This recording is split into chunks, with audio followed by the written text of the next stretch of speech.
and welcome back to your favorite day of the week, right? I'm pretty sure that's correct of me to assume. Welcome back to today or this week's Minisode. I did not technically do one last week. It was a rough week for me, so I decided to publish a coaching question episode, which I love to do, even though I did it a while ago, or at least the recording. But Lindsay loves them. She said that that's her new favorite thing. So please keep sending in your questions where you want to do them more often and just kind of make what we provide the people of practical solutions, practical things rather than something else. Hey, buddy boy. Walter's going to make his appearance. Last week was rough for me. I have been kind of struggling lately. My energy last week was horrible. Absolutely horrible. Monday, I decided to not work out. I had already planned that. But when it rolled around, I was like, thank God, I'm tired. Which Mondays, I guess you could make that argument for just about everybody. But then just my mood in general was just really down. And work has been frustrating. There's just been a couple of factors that just haven't been going the way one would desire them to go. And so that kind of got me down a little bit. And then what helped though was over the weekend, some friends came into town, Dan and Rosetta Plummer. You guys know Rosetta. She's been on the pod before. She's a competitor, wife, mother, and bestie. And we obviously met through Casey, but Mark and her husband, Dan, met when we went to visit them last September in San Antonio. Casey and I were like, let's go, and we're dragging Mark along, which was a blessing because they hit it off so well that they literally have a full-on bromance happening. And it just seems, it's one of those things where it's I feel like I've known you forever, and it really has been that way, where when I think about how many times we've actually been in the same room together because they live in San Antonio, it's been twice. So it was when they first met last year, September. The following November, we went to Tahoe on a couples trip. And that's it. Twice. So they're such a blessing. They're an amazing couple. And to have people like that in your life, you really consider yourself really lucky. And for, both parties to be as equally happy about that, it's really, one person isn't a whole introvert and hates people, or they just click really well. And so just really grateful for Dan and Rosetta. They needed to get away, distress a little bit here in Music City. We had a lot of fun. We really did. So hi, Rosetta. Love you, miss you. So that was my weekend, and it was really fun. And so Monday rolled around and I woke up a lot more motivated, energetic, ready to, hit the ground running as far as my goals go, because last week was poopy, and my check-in with Lindsay was, the feedback wasn't as great as I wanted it to be, because I skipped a workout, and I'm only technically doing 3 days a week, which is amazing. So skipping one of those workouts, because I had planned to work out on Sunday when they left in the morning. I was like, Sunday's perfect. I'll reset. It's Sunday. I'll do my chores. I'll do my cooking, work out. It's going to be one of those Sundays. And nope, I just wanted to stare at the TV all day, and I kind of did that.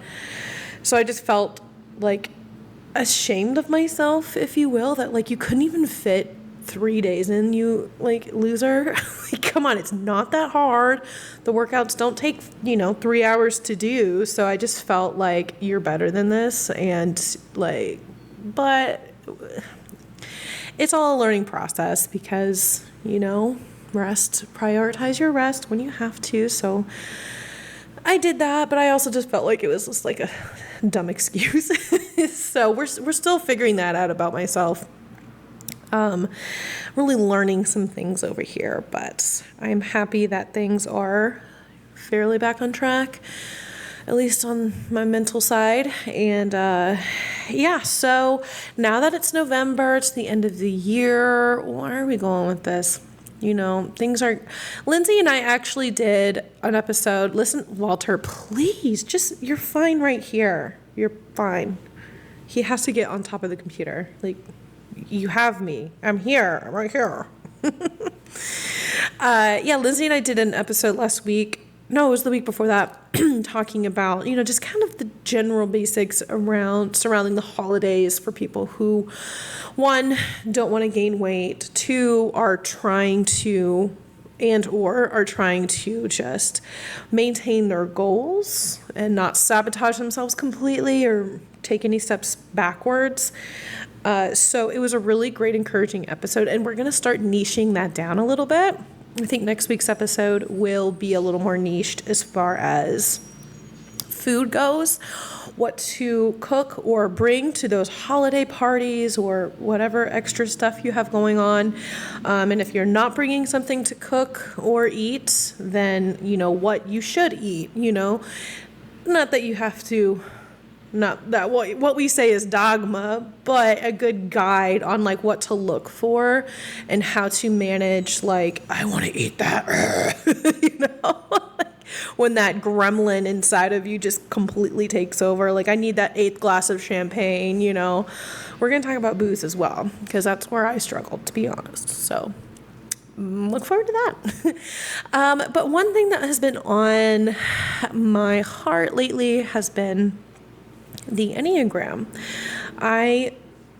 Other people have dubbed me as an expert. I'm leaning into it. That, when somebody says you're amazing at this thing, and you're like, I know I'm better than you at it, but I wouldn't consider myself but it's always a learning process. So I'm looking at, and I've told this before on a past Minisode, where I wanted to do get a certification in it and really feel like I have the street cred to be considered an expert. So that's still in the works. I haven't gotten an email back. We'll see.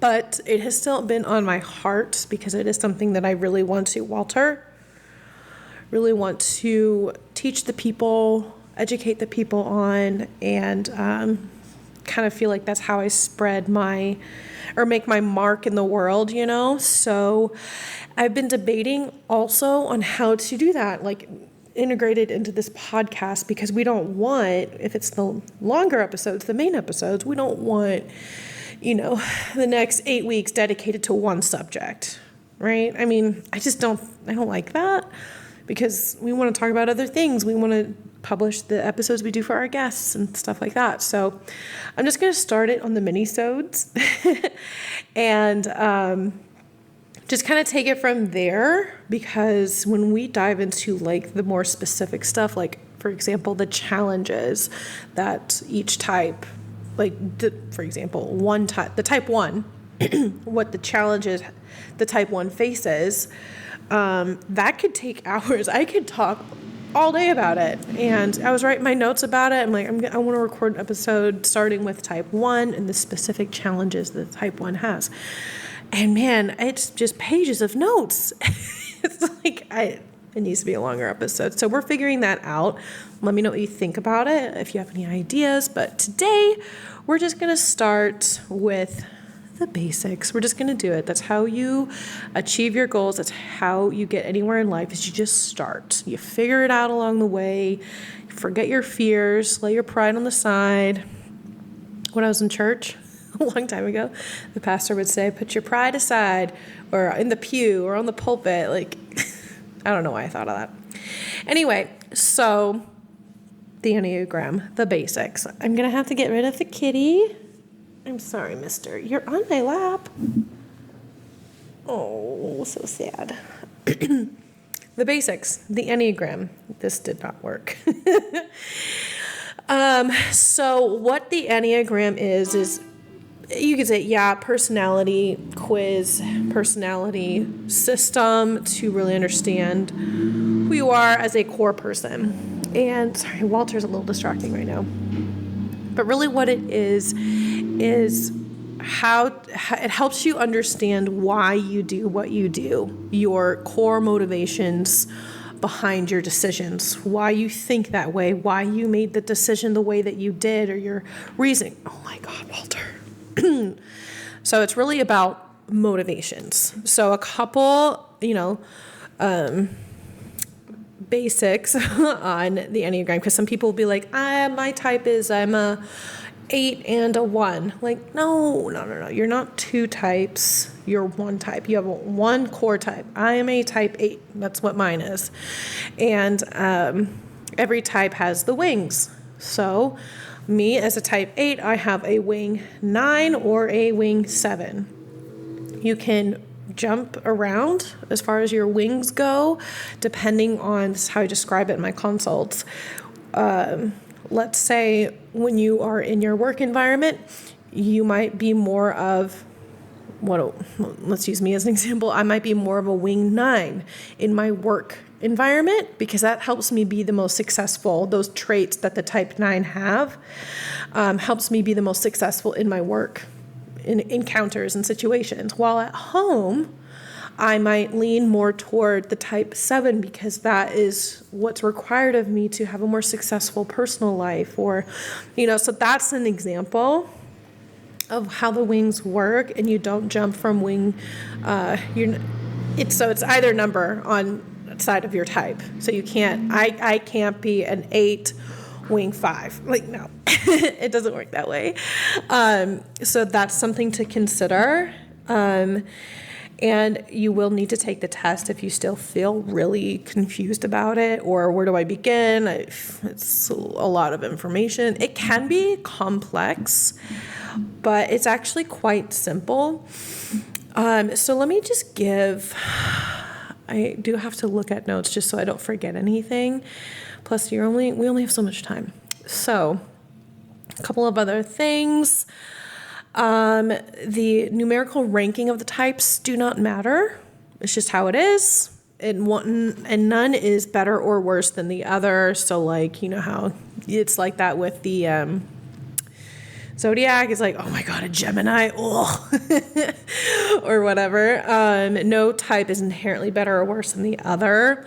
Every type has unique assets and abilities, and you also are never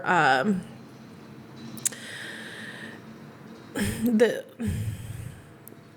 description of your type, you're never going to be all of those at the same time or in a period of your life, because we're constantly moving along the ranges of health, whether you're in a healthy range or an unhealthy rate or traits.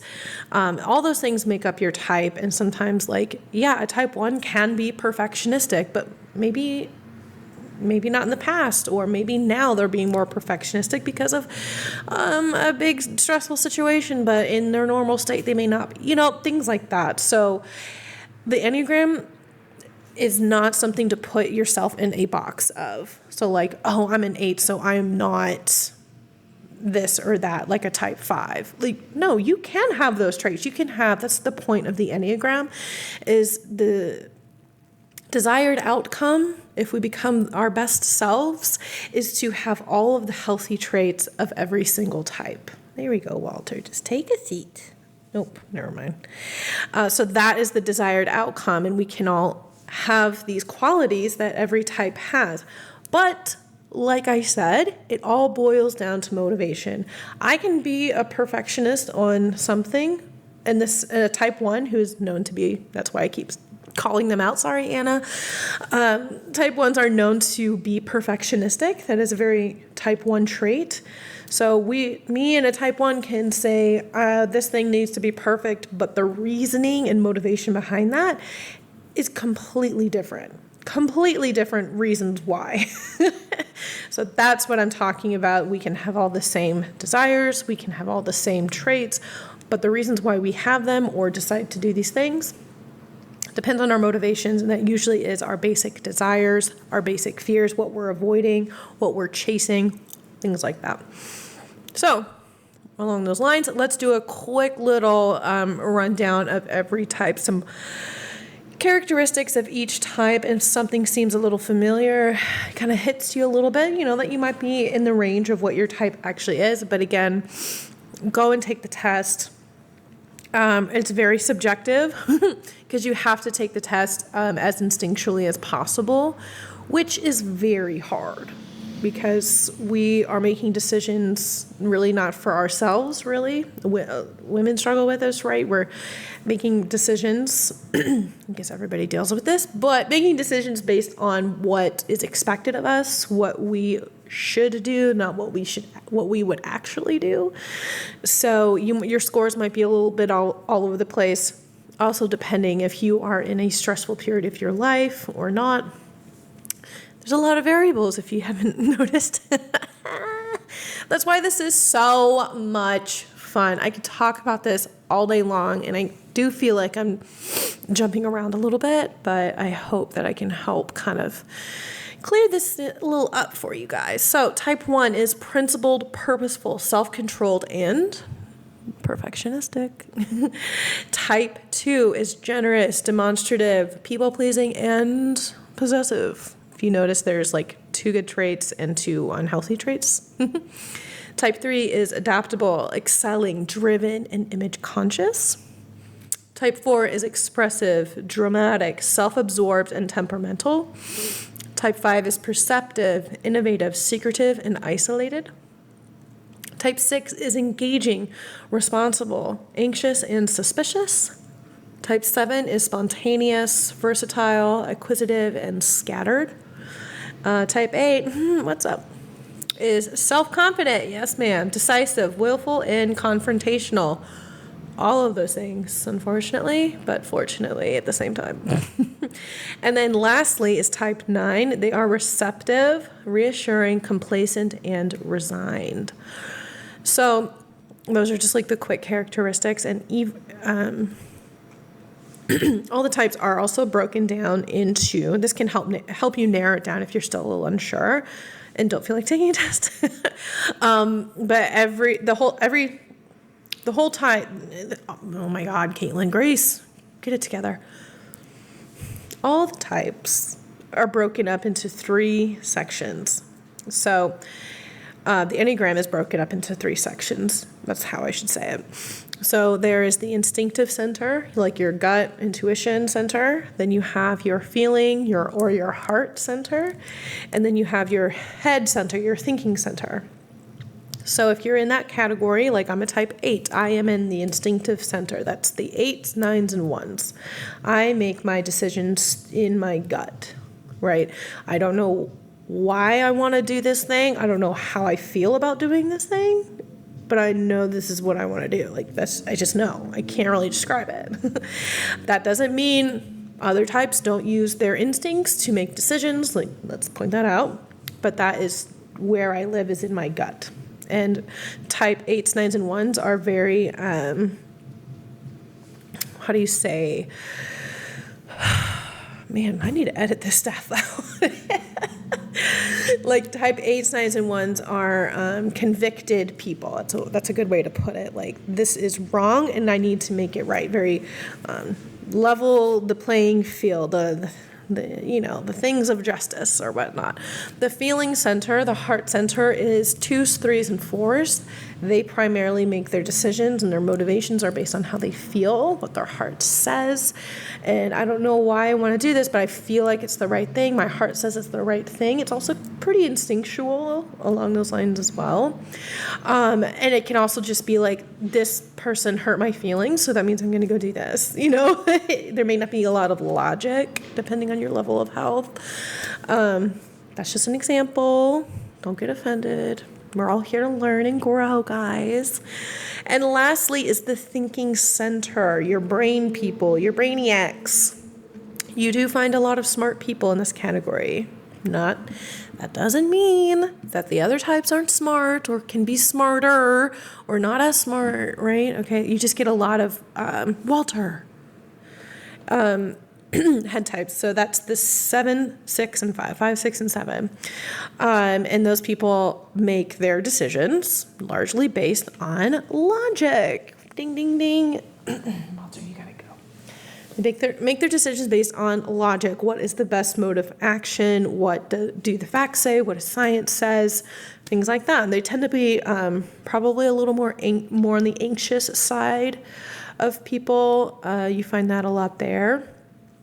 So I hope that makes sense. There's some other stuff that goes into that, but again, we only have so much time, and I already talked about the wings. And another thing to point out for each type is that there are at least 9 levels of development for every type. So for the type 8, like myself, I have 9 levels of development. And this is where it really gets dynamic, because you can come across another type 8 and they're just completely different people. In fact, like me and Casey are type 8. She's more of a wing 7, I'm more of a wing 9. So I am a little more domestic. How do I say things without hurting feelings? But regardless, I can't think of all that right now, but her and I are both a type 8, but different wings, so we're just so different type of people. But let's say I was also a wing 7 or she was a wing 9.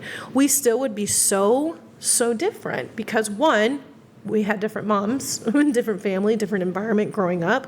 Obviously, that plays a huge factor.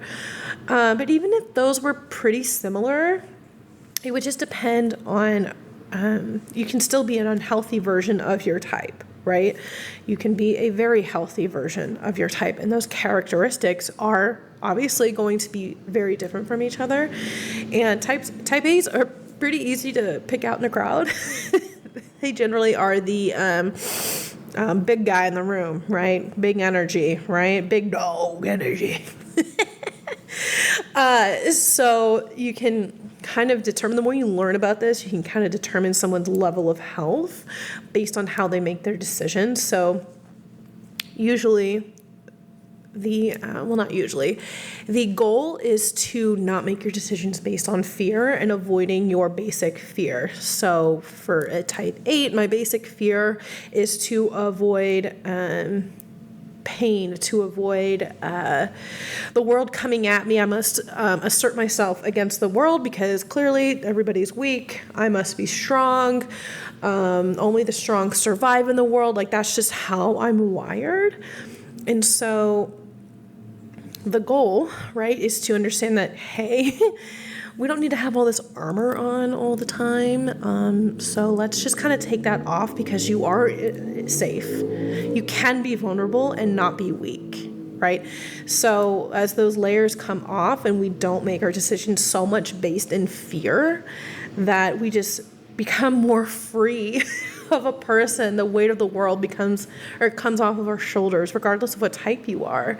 And your decision making starts to change, and it becomes more based on a healthy reaction, a healthy decision making, and what's best for the people, what's best for me in a way that's not going to hurt other people. And there's just so much I could just go into, and this has just really transformed my life, and that's why I want to share it more with people, because it really helped how I interact with the world, how I interact with the people that I love. It helped other people, because I learned so much about myself, I could interact in a way that didn't get the response from people that I hated. People would often be intimidated by me, or just kind of naturally take offense to almost everything that I'm saying. And I'm free willing out here. I'm just having a good time, trying to love and live and all this stuff. And I'm just bulldozing people left and right, and I don't even know it. So learning about this just really helped me garner the proper relationships and have better first impressions. That's another thing. And obviously your love relationships, or the ones you have with the relationships you have with your family, you just become a better person all around, regardless of what other people are doing, right? That's the vulnerability process, I'll tell you that right now. You doing the best you can, loving the best you can, being as authentic as you can, regardless of how other people are going to respond. And it's a long process, but it's worth it. It's worth it. I promise.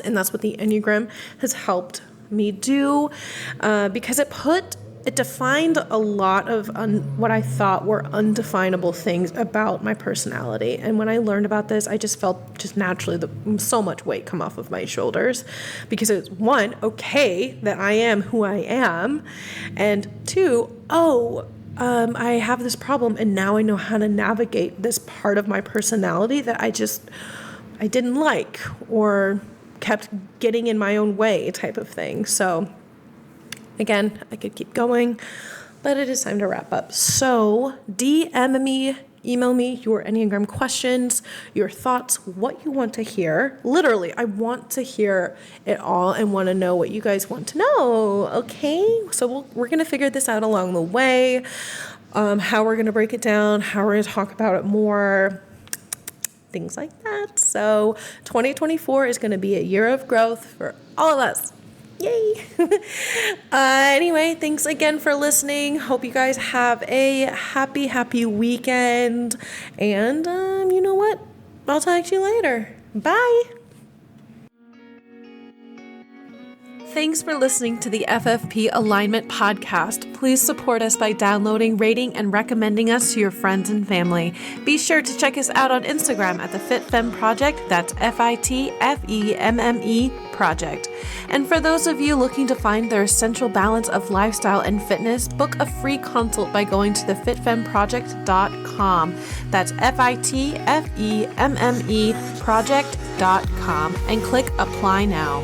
Until next time, this is the FitFemme Project Alignment Podcast.